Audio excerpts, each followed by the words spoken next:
تجھے حضرت ابراہیم کا واسطہ جس طرح ان کو نمرود نے آگ میں ڈالا تھا اور ٹھنڈی ہو گئی تھی، اور بالکل اسی طرح ہم تجھے واسطہ دیتے ہیں اس اللہ کا جس کے ابراہیم پیغمبر ہیں، تو بھی ٹھنڈی ہو جا۔ ہمارا مقصد کسی کو نقصان پہنچانا نہیں، تو بھی اتنی ہی جلدی ٹھنڈی ہو جا۔ اچانک پورے کھیت کی آگ بجھ گئی، حیران ہو گئے، پورا کھیت شعلوں سے بھڑک رہا تھا۔ رحمت جوبن پہ آئی اور پریشانی ختم ہو گئی۔ ایک صاحب میرے پاس آنے لگے، ہمارے گھر کے دوسری تیسری گلی میں ان کا گھر تھا، تو ان کی بڑی ہمشیرہ تھی، بہت نیک تھی، بڑی ہو کے فوت ہوئی، شادی بھی نہ ہو سکی، تو وہ پڑھاتی تھی بچوں کو۔ تو میں ان کے ہاں جاتا تھا، پڑھتا نہیں تھا، جاتا تھا۔ ہمارے ایک بچہ ہوتا تھا، کبھی اس کی تختی دینے، کبھی اس کا قاعدہ دینے میں جاتا تھا۔ یہ جب بھی غسل خانے میں ہوتے تھے، اندر سے گانے کی آوازیں آ رہی ہوتی تھی۔ اللہ نے ایک نظام بدلا، بہت سالوں کے بعد تسبیح خانے کی نسبت ملی، اور تسبیح خانے کی نسبت کے بعد ہر وقت ذکر ہے۔ میں نے ایک دفعہ کہا، میں نے کہا آپ گاتے ہوئے جو ہے غسل خانے میں گاتے تھے، ایسی آنکھیں کھول کے لگے کہ مرشد واقعی آپ کو کشف ہوتا ہے۔ میں وہ کشف نہیں ہے، میں تیری ہمشیرہ کے پاس کبھی تختی دینے آتا تھا، پلانی پڑتا تھا کہ ہاں، میں کہ تجھے گاتا ہوں میں دیکھتا تھا، اور میں کہتا تھا یا اللہ اندر تو ساری ظلمت ہوتی ہے اور یہ اندر گاتا ہے۔ کہنے لگا، رونے لگا، کہنے لگا بس وہ میں اب تک بھی گاتا تھا، لیکن جب سے تسبیح خانے کی نسبت ملی اور جب سے تسبیح خانے کی، اب تو میری زبان ہے، اور کوئی پل ایسا نہیں کہ اس کا نام نہ ہو، اس کی یاد نہ ہو، کلمہ درود نہ ہو، ذکر استغفار نہ ہو، کوئی مسنون دعا نہ ہو، کوئی وظیفہ نہ ہو، کوئی ورد نہ ہو۔ اب تو عالم یہ ہے، ہر پل آفات آ رہی ہیں، مصیبتیں آ رہی ہیں۔ اس لیے فرمایا جب مرغ بانگ دے تو وہ دعا پڑھو، اللہم انی اسألک من فضلک، اے اللہ اپنے فضل کا تجھ سے سوال کرتا ہوں۔ میرے آقا کا فرمان ہے جب مرغ بانگ دیتا ہے، وہ صبح ہو، دوپہر ہو یا شام ہو، یہ ہمارا زندگی کا معاملہ ہے کہ مرغ جو دوپہر کو بانگ دیتا ہے اس کو ذبح کر دو۔ ایک دفعہ بندے نے ذبح کر دیا کہ یہ دوپہر کو بانگ آنے لائی، تو اس کی وجہ سے پھر مصیبتیں آتی تھی، اس کو ذبح کر دیا۔ میں نے اس کو جب فرمان سنایا تو پریشان ہو گیا۔ میں نے کہا آقا کا فرمان ہے میرے کملی والے کا، سرکار نے فرمایا جب کوئی عرش سے رحمت کا دروازہ کھلتا ہے، مرغ وہ دیکھتا ہے۔ رحمت جب بھی کھلتی ہے مرغ، اس لیے میں گدھے کی آواز ہو، گدھے کی آواز تو اس پہ اعوذ باللہ من الشیطان الرجیم پڑھو۔ میں وہ جس وقت عذاب کا، بلا کا، مصیبت کا دروازہ کھلتا دیکھتا ہے وہ پڑھتا ہے۔ مرغ کی بانگ میں تو اللہ کا فضل مانگو، اللہ کا فضل۔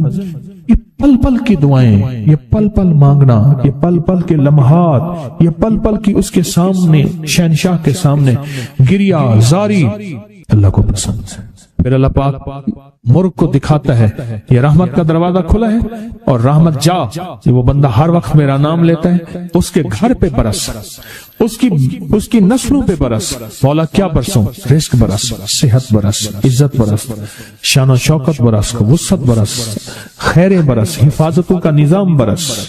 اور عذاب کا دروازہ جب کھلتا ہے، اور جو بندہ ہر وقت ذکر، دعائیں، تسبیحات، اعمال، تسبیحاں نہیں کرتا تو اس کے اوپر پھر عذاب، مصیبتیں برستی ہیں۔ ایک چیز اور بتا دوں، یہ بھی بہت ضروری ہے، اللہ سے وہ وقت نہ مانگیں جب ہماری زبان اتنا ذکر کرے اور ہماری آنکھیں اتنی روئے، اللہ کہے نہیں اب تیری روتی آنکھوں میں مجھے ترس نہیں آئے گا، اب تیری یہ چلتی زبان پہ میرا ترس نہیں آئے گا۔ وہ وقت اللہ سے نہ مانگے۔ کون سا وقت؟ سب سے زیادہ ذکر، تسبیحاں، تہجد، سب سے زیادہ وظیفے، قرآن تلاوتیں، جیلوں میں سب سے زیادہ، یا ہسپتالوں میں یا کچہریوں میں۔ کیوں؟ وہاں بے بسی ہوتی ہے، وہاں بے بسی ہوتی ہے۔ تو میرے آقا نے فرمایا مصیبتوں اور تکلیفوں، بلاؤں اور مصیبتوں کی موجیں آئی ہیں تو ان کا اگر مقابلہ کرنا ہے تو ایسی دعاؤں سے جن کے اندر زاری ہو۔ کیوں؟ ایک بات اور سن لیں، ہم دعائیں پڑھتے ہیں، مانگتے نہیں ہیں۔ ہم دعائیں پڑھتے ہیں، دعاؤں کا مانگنا دل کی گہرائیوں سے، اندر کے درد سے۔ وہ تیری جو بھی زبان ہے، ہندی ہے، سندھی ہے، وہ دنیا کی کوئی بھی زبان ہے، اس زبان کو رب جانے، رب کے فرشتے جانے، اور اللہ اس پہ مہریں لگاتا ہے۔ پھر دعاؤں کے ساتھ زاری کو جوڑیں، دعاؤں کے ساتھ زاری کو جوڑیں۔ ایک درویش تھے، لوگوں کو اللہ اللہ سکھاتے تھے۔ ایک جنگل میں جا رہے تھے سفر میں کہیں، تو ایک جگہ جو ہے رات پڑ گئی، ایک درخت کے نیچے قیام کیا. جب قیام کیا تو رات کو آنکھ کھلی تو سنا کہ دو بندے آپس میں باتیں کر رہے ہیں. آنکھیں بند ہیں, کان کھلے ہیں, یعنی نیند کھلی ہوئی ہے. جاگتے میں آواز آئی, ایک بندہ کہنے لگا اس کو ہم چھیڑیں, تنگ کریں, یعنی کسی بیماری میں, کسی دکھ میں, کسی تکلیف میں, کسی مشکل میں, کسی پریشانی میں, کسی ناکامی میں, کسی الجھن میں اس کو مبتلا کریں, اس کو مبتلا کریں. دوسرا کہنے لگا چھوڑ, تجھے اس نے کیا کہا ہے, تو اس کو کیوں تنگ کرتا ہے؟ نہ میں اس کو تنگ کروں گا. ایسے خام جاتے جاتے کسی کو انگلی لگا دی, کسی کے آگے پاؤں کر دیا, پاؤں کے بل گر گیا. کوئی کیا کر رہا ہے؟ بعض لوگوں کا مزاج ہوتا ہے, یہ لوگوں کے مزاج میں کمی ہے, شیاطین کا مزاج ہی یہی ہے. اس لیے جو اس مزاج کا بندہ اس کو شیطان کہتے ہیں. عمومی معاشرے میں نا انہیں بڑا شیطان آدمی, اس کا کام لوگوں کو تکلیف دینا ہے. تو اس نے کہا اس کو تکلیف نہ دے. اچھا یہ اب سن رہا ہے, یہ سن رہا ہے. اس نے کیا کیا, دل ہی دل میں شاہد اللہ انہ لا الہ الا, یہ قرآن پاک کی 2 آیتیں بغیر حساب تک انمول خزانے میں, قرآن پاک کی آیت ہے. یہ اس نے دل ہی دل میں پڑھ لی, بس ایک دفعہ پڑھ لی دل ہی دل میں. جب دل ہی دل میں اس نے پڑھ لی, دل ہی دل میں, جب دل ہی دل میں اس نے پڑھ لی. اب دوسرا کہتا ہے جو نیک تھا, شریف تھا, ایک شریر تھا, انہوں نے کہا اب بتا, تیری اور میری ذمہ داری ڈیوٹی لگ گئی ہے, صبح تک کسی حفاظت کرے. تجھے کہا تھا نہ چھیڑے اس کو, اب تیری میری ذمہ داری لگ گئی ہے کہ صبح تک اس کی حفاظت کرے. اس نے کیا کیا, بے بس تھا. 2 جنات ہیں, ایک شریف ہے, ایک شریر ہے, اور مجھے تکلیف دینا چاہتے ہیں, کیا کریں؟ اس نے فوراً اس ہستی کو پکارا جس نے کہا تھا اماں. اس نے فوراً اس ہستی کو پکارا جس کے ہاتھ میں کائنات کے سارے راز, طاقتیں, قوتیں ہیں.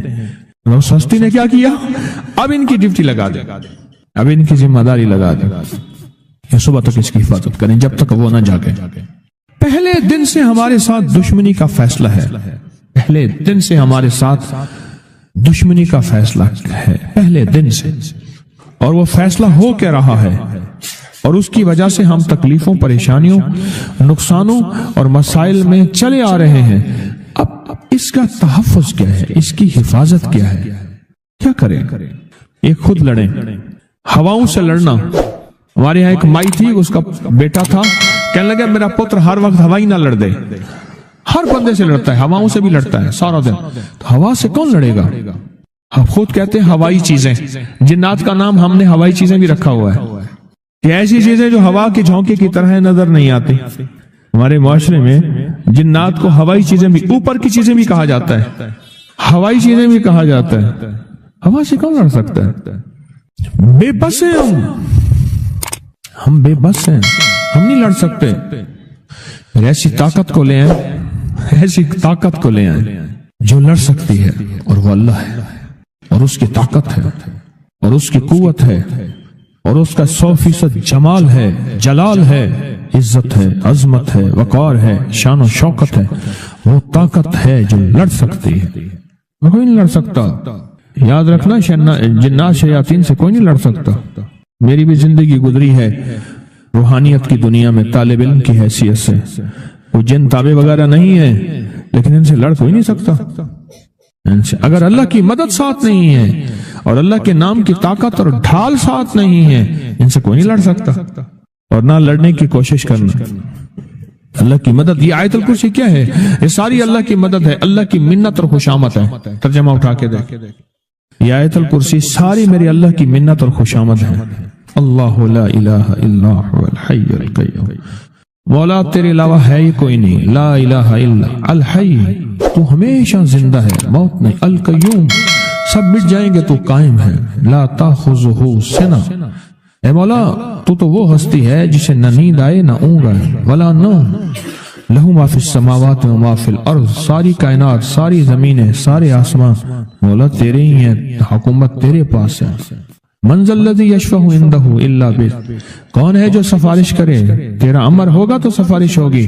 تیری حکومت, طاقت کے سامنے کوئی بندہ نہ ہل سکے, نہ آنکھ اٹھا سکے.